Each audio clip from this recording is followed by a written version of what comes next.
안녕하세요.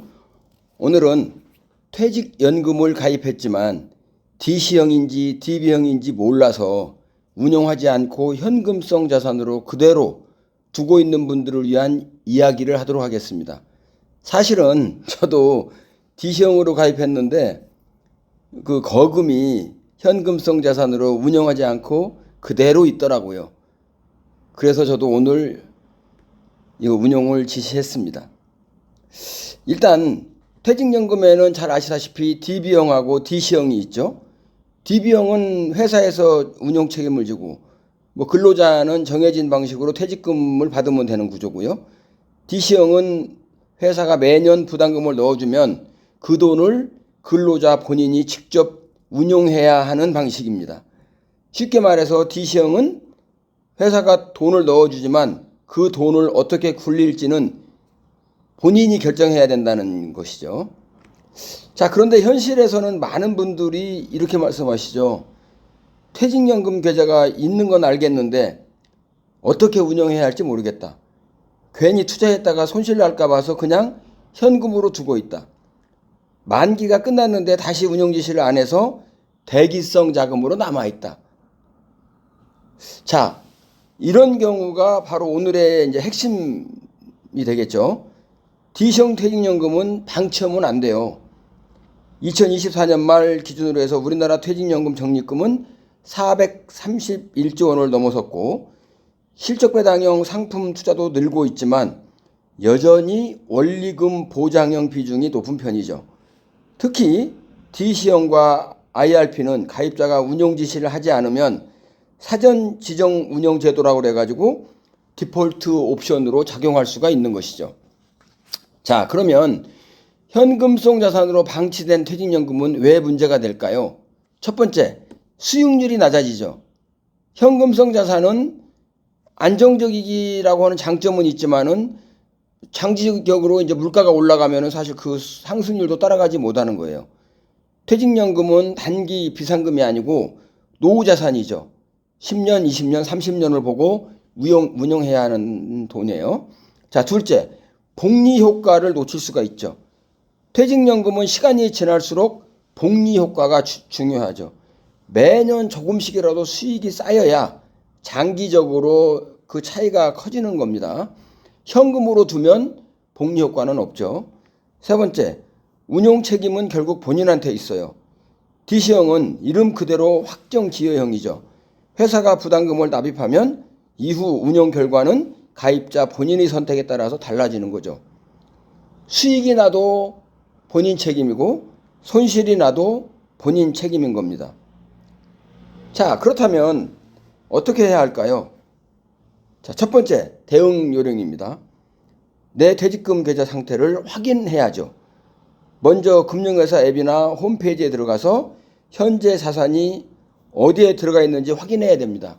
예를 들어서 현금성 자산인지 정기예금인지 원리금 보장 상품인지 TDF인지 채권형 펀드인지 주식형 펀드인지 ETF인지 살펴봐야 하는 거죠.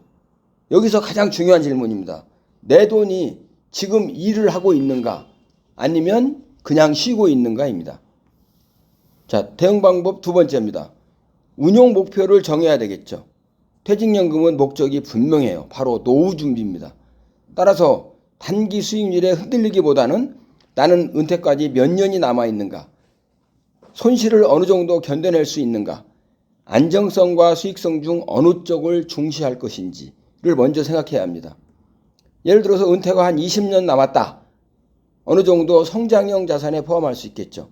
반대로 은퇴가 이제 얼마 안 남았다. 그렇다면 안정적인 상품 비중을 높이는 것이 좋겠죠. 그 다음에 대응 요령 세 번째, 분산 투자 원칙입니다. 퇴직연금 운영에서 가장 피해야 할 것이 한쪽으로 몰아넣는 거예요. 전부 현금으로 놔두는 것도 문제지만 전부 주식형 상품으로 넣는 것도 위험할 수가 있겠죠. 기본적인 방향은 이렇게 생각할 수 있어요. 안정형은 원리금 보장 상품과 채권형 상품 비중을 높이고 일부만 TDF나 혼합형 상품에 넣는 방식이죠. 그 다음에 중립형은 원리금 보장 상품, 채권형, TDF, 글로벌 주식형 상품을 나누어서 운영하는 게 좋겠죠.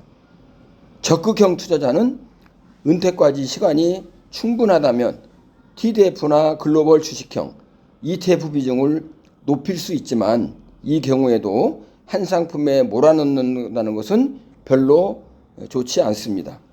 자, 대응 방법 네 번째, TDF로 활용하는 거죠. TDF는 타겟 데이트 펀드의 약자로서 목표 은퇴 시점에 맞추어서 자산 비중을 자동으로 조정해주는 펀드입니다. 예를 들어서 은퇴 시점이 2045년이라면 TDF 2045, 2050년이라면 TDF 2050 같은 상품을 선택할 수가 있겠죠. 젊을 때는 주식 비중을 높이고 은퇴 시점이 가까워질수록 채권과 안정자산 비중을 늘리는 구조인 거죠. 투자 지식이 많지 않은 분들한테는 TDF가 비교적 편리한 선택지가 될 수 있습니다. 다만 TDF도 원금 보장 상품이 아니기 때문에 상품 설명서와 위험 등급을 꼭 확인해야 하겠습니다. 자, 대응 방법의 다섯 번째, 디폴트 옵션을 확인하는 것이죠. D시형 퇴직연금과 IRP는 가입자가 운용 지시를 하지 않을 경우 사전에 지정했던 운용 방법으로 적립금이 운용되는 사전 지정 운용 제도가 적용됩니다. 2023년 7월 12일부터 본격 시행되었고 별도 운용 지시 없이 일정 기간이 지나면 사전에 지정된 상품으로 운용될 수 있죠. 하지만 여기서 중요한 것은 디폴트 옵션을 설정했다고 끝이 아니라는 점이에요. 디폴트 옵션도 내가 선택한 상품이죠. 원리금 보장형인지 TDF인지 혼합형인지 반드시 확인을 하셔야 되겠습니다. 자, 대응 방법 여섯 번째, 정기적으로 점검하는 습관이죠. 퇴직연금은 매일 들여다볼 필요는 없겠죠. 하지만 최소한 6개월에 한 번 또는 1년에 한 번 정도는 점검을 해야 합니다. 점검 내용은 간단하죠. 첫째, 현재 수익률이 어떤가? 둘째, 현금성 자산이 너무 많지는 않은지. 셋째, 은퇴 시점에 맞는 상품인지. 넷째, 특정 자산에 너무 몰려있지는 않는지. 다섯째, 수수료가 너무 높지 않은지. 이 다섯 가지만 확인해도 방치 계좌는 훨씬 줄어들 수 있겠죠. 자, 그렇다면 오늘 내용을 한번 정리해 보겠습니다. 퇴직연금 D시형은 회사가 넣어준 돈을 내가 직접 운용해야 하는 제도죠. 그런데 운용을 어렵게 생각해서 현금성 자산으로만 두면 노후 자산이 충분히 자라지 못할 수 있습니다. 중요한 것은 공격형 투자가 아니죠. 방치하지 않는 것이에요. 내 계좌를 확인하고 현금성 자산 비중을 점검하고 은퇴 시점에 맞는 자산 배분을 정하고 TDF나 원리금 보장 상품, 채권형, 주식형 상품을 적절히 나누고 정기적으로 점검하는 것이 필요합니다. 퇴직연금은 단순한 계좌가 아닙니다. 내 노후 생활비의 중요한 기초인 것이죠. 자, 오늘 영상이 도움이 되셨다면 좋아요와 구독 부탁드립니다. 여러분의 퇴직연금 계좌는 지금 일을 하고 있나요? 아니면 잠자고 있나요? 댓글로 여러분의 생각을 남겨주세요. 감사합니다.